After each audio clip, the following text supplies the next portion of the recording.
Hello student,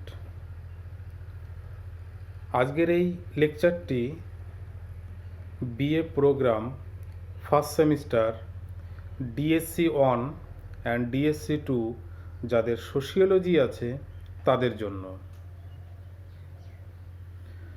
আজকের এই লেকচারটিতে যে বিষয়টি নিয়ে আলোচনা করব সেটি হলো সম্প্রদায় এবং সমিতির মধ্যে সম্পর্ক কি, অথবা সম্প্রদায় ও সংঘের মধ্যে পার্থক্য আলোচনা করো। এর আগের দুটি ভিডিও লেকচারে আমরা দুটি টপিক নিয়ে আলোচনা করেছিলাম। প্রথম হচ্ছে সম্প্রদায় কাকে বলে এবং সম্প্রদায়ের গুরুত্বপূর্ণ বৈশিষ্ট্যগুলি কি সেগুলো নিয়ে আলোচনা করেছিলাম। তারপরের ভিডিওটিতে সংঘ কাকে বলে, সংঘের বৈশিষ্ট্যগুলি কি সেগুলো নিয়ে আলোচনা করেছিলাম। তো সম্প্রদায় বা জনসম্প্রদায় এবং সংঘ এই দুটিকে আলোচনা করতে গেলে তো এই দুটির যে মূল পার্থক্য বা সম্পর্ক আছে এই দুটির মধ্যে সেটি আলোচনা করা খুবই দরকার। তা না হলে এই দুটির ধারণার সম্পর্কে কিছু খামতি থেকে যায়। তো যাই হোক, সম্প্রদায় বা জনসম্প্রদায় কাকে বলে সেগুলি আমরা ওই আগের ভিডিওগুলিতে বিস্তারিত আলোচনা করেছি, এবং সমিতি বা সংঘ কাকে বলে সেইগুলো নিয়েও বিস্তারিত আলোচনা করেছি। তো আজকের এই আলোচনাটি হচ্ছে সম্প্রদায় ও সংঘের মধ্যে পার্থক্য বা সম্পর্ক কি আলোচনা করব। তো প্রথমে আমরা দু এক কথায় সংঘের যে ধারণা এবং সম্প্রদায়ের যে ধারণা সেটি নিয়ে আলোচনা করব।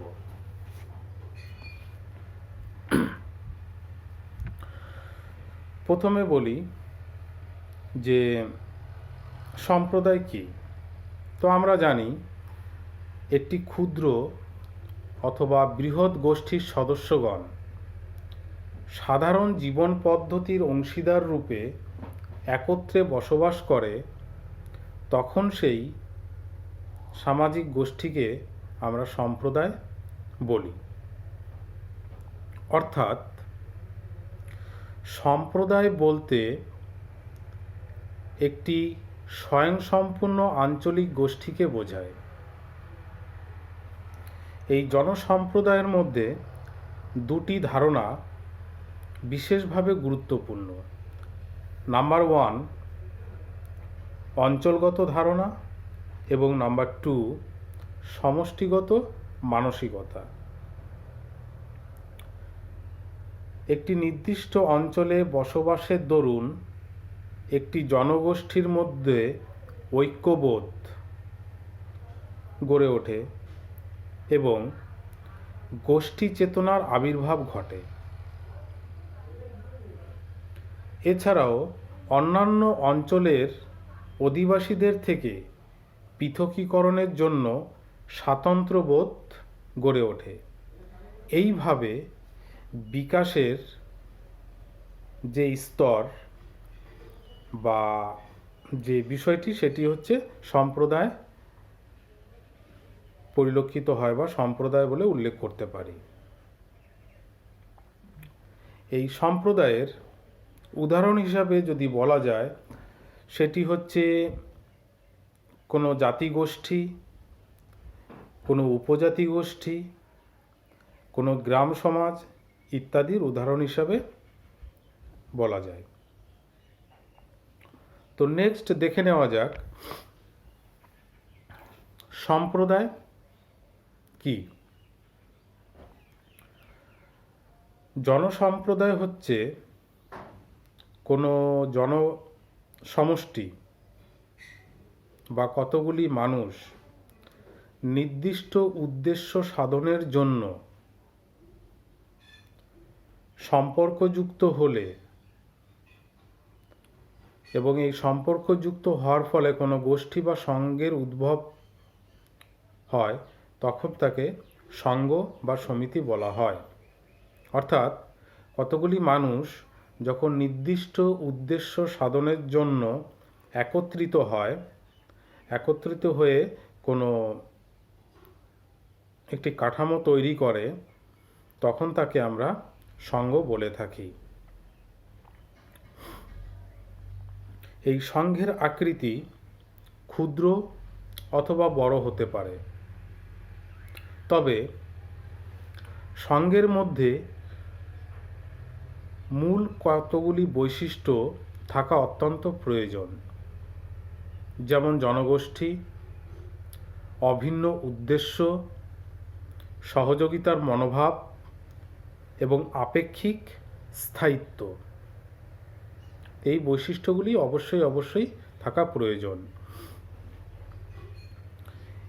এই সম্প্রদায় এবং সঙ্ঘের পার্থক্য আলোচনা করতে গিয়ে সমাজবিজ্ঞানী ফার্ডিন্যান্ড টনিস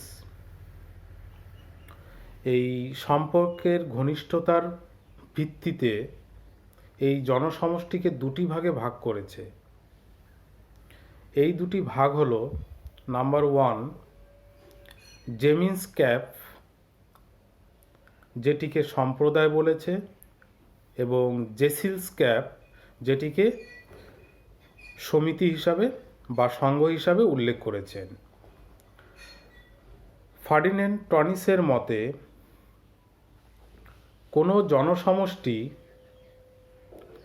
জীবনের সার্বিক প্রয়োজন পূরণের উদ্দেশ্যে একত্রে বসবাস করে, অর্থাৎ জীবনের সার্বিক প্রয়োজনের পূরণের উদ্দেশ্যে একত্রে বসবাস করে, তাকে জেমিন্সক্যাপ বা সম্প্রদায় বলে উল্লেখ করেছেন। এখানে মানুষের মধ্যে ঘনিষ্ঠ সম্পর্ক পরিলক্ষিত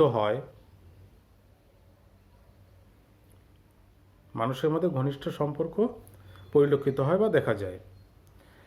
এই সম্প্রদায়ের উদাহরণ হিসাবে তিনি জাতিগোষ্ঠী, উপজাতি, গ্রাম সমাজ ইত্যাদির কথা উল্লেখ করেছেন। অন্যদিকে সার্বিক প্রয়োজনের পরিবর্তে নির্দিষ্ট প্রয়োজন পূরণের উদ্দেশ্যে সম্পর্ক যুক্ত হলে তখন তাকে সঙ্ঘ বা সমিতি বলা হয়। তো এর উদাহরণ হিসাবে তিনি বলেছেন যে শুধুমাত্র বাণিজ্যিক স্বার্থে গড়ে ওঠা বণিক সংঘ বা সমিতির কথা। তো এই দুটি পার্থক্য আলোচনা করার ক্ষেত্রে তিনি যে মূল বিষয়টি উল্লেখ করেছেন সেটি হচ্ছে, এক হচ্ছে সার্বিক প্রয়োজন, যেটি আমরা জনসম্প্রদায়ের মধ্যে দেখতে পাচ্ছি, আর নির্দিষ্ট প্রয়োজন, যেটি আমরা সঙ্ঘের মধ্যে দেখতে পাচ্ছি।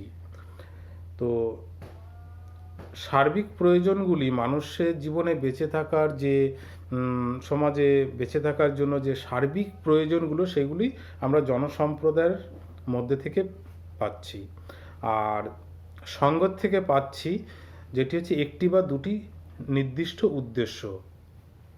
কারণ এই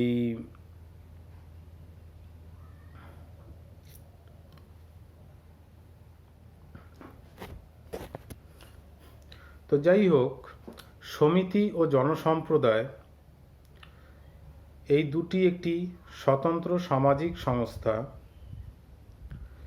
এই দুটির মধ্যে যে বিশেষ পার্থক্যগুলি দেখা যায় সেগুলি হচ্ছে এরকম। সেই পার্থক্যগুলি আমরা পয়েন্ট আকারে সিরিয়ালি আলোচনা করব। নাম্বার 1, জনসম্প্রদায়ের পরিধি সঙ্ঘের পরিধির তুলনায় ব্যাপক। অর্থাৎ জনসম্প্রদায় হচ্ছে একটি বিশাল জনসমষ্টি, আর সঙ্ঘ হচ্ছে অল্প, অর্থাৎ অল্প কিছু মানুষের প্রচেষ্টায় এই সঙ্ঘ গড়ে ওঠে। জনসম্প্রদায়ের উদ্দেশ্য অনেক হয়, আর সঙ্ঘের উদ্দেশ্য হয় অল্প। একটি জনসম্প্রদায়ের মধ্যে অনেক সঙ্ঘ গড়ে উঠতে পারে, আর এখানে বিশেষ একটি বা দুটি উদ্দেশ্য নিয়ে এই সঙ্ঘগুলি গড়ে ওঠে। তো তাই বলা হয়েছে জনসম্প্রদায়ের পরিধি সঙ্ঘের পরিধির তুলনায় ব্যাপক। একটি জনসম্প্রদায়ের মধ্যে একাধিক সঙ্ঘ থাকতে পারে। উদাহরণ হিসাবে যদি বলা যায়, যেমন আদিবাসী সম্প্রদায় বা গ্রাম সম্প্রদায়ের মধ্যে সংস্কৃতি সঙ্ঘ, ক্রীড়া সঙ্ঘ, বণিক সঙ্ঘ ইত্যাদি সঙ্ঘ দেখা যায়। পরের বৈশিষ্ট্যটি হচ্ছে বা পার্থক্য হচ্ছে যে জনসম্প্রদায়ের বৈশিষ্ট্য হিসাবে নির্দিষ্ট একটি অঞ্চল থাকে, আর অন্যদিকে সঙ্ঘের কিন্তু নির্দিষ্ট অঞ্চল নাও থাকতে পারে।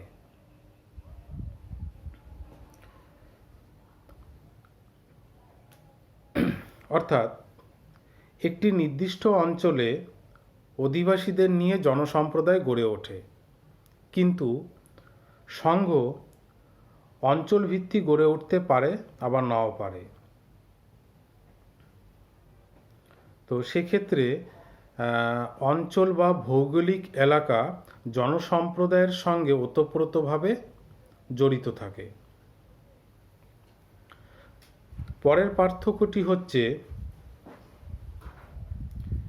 একটি বা কয়েকটি নির্দিষ্ট উদ্দেশ্য সাধনের জন্য সঙ্ঘ গড়ে ওঠে, কিন্তু সম্প্রদায়ের মধ্যেই ব্যক্তি তার জীবনের সামগ্রিকতা বা পূর্ণতা উপলব্ধি করতে পারে। ব্যক্তি তার সম্পূর্ণ জীবন সম্প্রদায়ের মধ্যে যাপন করে থাকে। তো সেদিক থেকে সঙ্ঘের উদ্দেশ্য একটি বা দুটি হতে পারে, বাট সম্প্রদায়ের যে উদ্দেশ্য সেটি হচ্ছে সামগ্রিক, যেটাকে সার্বিক প্রয়োজনের জন্য জনসম্প্রদায়ের অস্তিত্ব হয়ে থাকে। তো সমাজবিজ্ঞানী ফার্ডিন্যান্ড টনিসের মতে জনসম্প্রদায় হচ্ছে স্বতঃস্ফূর্তভাবে গড়ে ওঠে, আর সঙ্ঘকে মানুষ স্বেচ্ছায় গড়ে তোলে বিশেষ স্বার্থের পরিপূরণের জন্য। পরের যে পার্থক্যটি সেটি হচ্ছে জনসম্প্রদায়গত মানসিকতা জনসম্প্রদায়ের অন্যতম একটি উপাদান। এদের মধ্যে একটি আমরাবোধ বা উই ফিলিংস থাকে। তবে সঙ্ঘের ক্ষেত্রে যেটি অপরিহার্য নয়, সঙ্ঘের ক্ষেত্রে সেটি অপরিহার্য নয়, যে থাকতেই হবে এর কোনো বাধ্যবাধকতা নয়। পরের যে পার্থক্য সেটি হচ্ছে জনসম্প্রদায় হলো স্বয়ংসম্পূর্ণ, কিন্তু সঙ্ঘ বা সমিতি স্বয়ংসম্পূর্ণ নয়। সঙ্ঘ পরস্পরের উপর নির্ভরশীলতার ভিত্তিতে গড়ে ওঠে বা টিকে থাকে। সঙ্ঘ সৃষ্টি করা হয় এক বা একাধিক উদ্দেশ্য সাধনের জন্য। উদ্দেশ্যগুলি পরস্পর নির্ভরশীল, অর্থাৎ সঙ্ঘসমূহ পরস্পরের উপর নির্ভরশীল। সেই কারণেই সঙ্ঘ বা সমিতি হচ্ছে স্বয়ংসম্পূর্ণ নয়, আর অন্যদিকে জনসম্প্রদায় হলো স্বয়ংসম্পূর্ণ।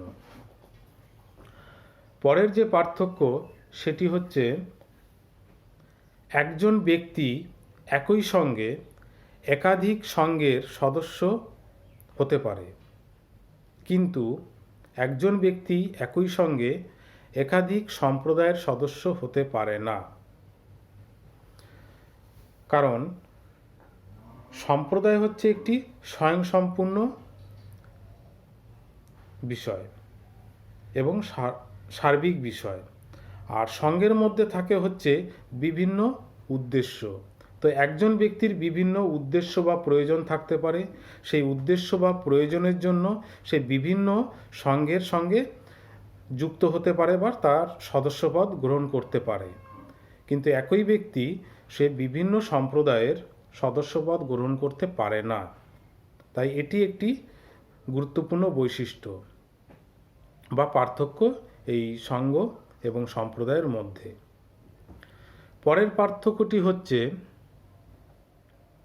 জনসম্প্রদায় হলো একটি স্থায়ী সামাজিক গোষ্ঠী, আবার অন্যদিকে সঙ্গ হচ্ছে স্বল্পস্থায়ী একটি সামাজিক গোষ্ঠী। অস্থায়ী কথাটি বলা যাবে না, এখানে স্বল্পস্থায়ী বলতে হবে। কারণ জনসম্প্রদায়ের যে সার্বিক প্রয়োজন বা যে উদ্দেশ্যগুলি থাকে সেগুলি মানব জীবনে কখনোই ফুরোয় না। এটি এক প্রজন্ম থেকে আরেক প্রজন্মে চলতে থাকে। তার রীতিনীতি ধ্যানধারার পরিবর্তন ঘটতে পারে, বাট জনসম্প্রদায় কখনোই পরিবর্তন ঘটে না। অন্যদিকে সঙ্গ স্বল্পস্থায়ী এই কারণ সঙ্গ গড়ে ওঠে মানুষের কতগুলি উদ্দেশ্য সাধনের জন্য। তো সেই উদ্দেশ্য যখন পূরণ হয়ে যায় তখন সঙ্গটি কিন্তু ভেঙে যায়। উদাহরণ হিসাবে বলতে পারি যে পুজো কমিটির একটি সঙ্গ, তাদের মেন উদ্দেশ্য হচ্ছে একটি পুজো পরিচালনা করা। পুজো হয়ে গেল, সঙ্গটি ভেঙে গেল। তো এরকম বিভিন্ন উদ্দেশ্য নিয়ে যে সঙ্গগুলি গড়ে ওঠে, সেই উদ্দেশ্য পূরণ হয়ে গেলে সেই সঙ্গটি ভেঙে যায়। সেই দিক থেকে জনসম্প্রদায় হচ্ছে চিরস্থায়ী বা স্থায়ী, আর সঙ্গ বা সমিতি হচ্ছে অল্পস্থায়ী, স্বল্পস্থায়ী ইত্যাদি। পরের যে পার্থক্য সেটি হচ্ছে ব্যক্তি সঙ্ঘের সদস্যপদ গ্রহণ করতে পারে, এটি ইচ্ছা অনুরূপ সে গ্রহণ করতে পারে, আবার ইচ্ছা হলো না সে গ্রহণ করলো না, এটা তার ব্যক্তির ইচ্ছার উপর নির্ভর করে। আবার জনসম্প্রদায়ের সদস্য হওয়া ব্যক্তির পক্ষে অপরিহার্য, অর্থাৎ সেটি জন্মসূত্রে সে পেয়ে থাকে। এখানে তার ইচ্ছা অনিচ্ছার উপর নির্ভর করে না। তো এদিক থেকে আমরা এভাবে বলতে পারি বিষয়টা যে সঙ্ঘের সদস্যপদ ইচ্ছার উপর নির্ভর করে, ব্যক্তির ইচ্ছার উপর নির্ভর করে, কিন্তু সম্প্রদায়ের সদস্যপদ ব্যক্তির ইচ্ছা বা অনিচ্ছার উপর নির্ভর করে না, এটি সে জন্মসূত্রে পেয়ে থাকে। তো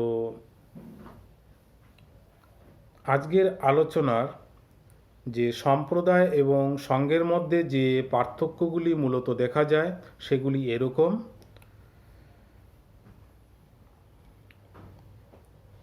তো আজকের আলোচনা এই অবধি সমাপ্ত।